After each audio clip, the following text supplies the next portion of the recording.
We went from Israel says they're not going to bomb any hospitals to Israel has bombed every single hospital in Gaza, but it was justified because there's maybe tunnels and, oh, that was an elevator shaft, our mistake, but it's still justified. We went from all Palestinian civilians need to flee south in Gaza because Israel's targeting the north to, yeah, we did end up targeting the south as well. And in fact, we targeted some of those civilian convoys that were fleeing south after we told them to do so, but it was justified. We went from Israel will never kill a journalist. You think we're barbarians or something? To Israel's killed over 80 journalists. In fact, they're doing this in targeted strikes. They admit this, even targeting the families of journalists in targeted strikes, but it was justified.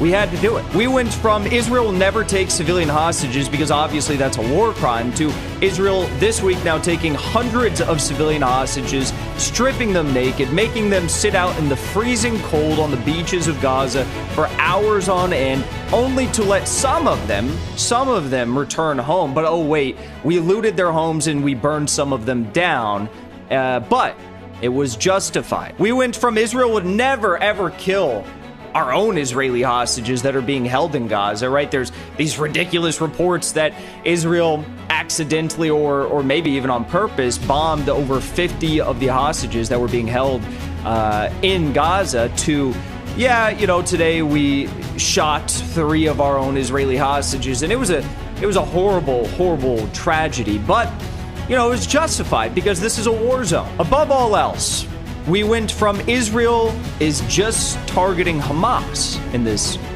operation that we've launched to Israel has killed over 18,000 civilians in Gaza. Israel has destroyed over 40,000 homes. Israel has caused the forcible displacement of probably, you know, north of like 1.4 million Gazans. But, of course, it was all justified. At what point do the justifications not matter anymore? And these are just horrific war crimes that are not being prosecuted.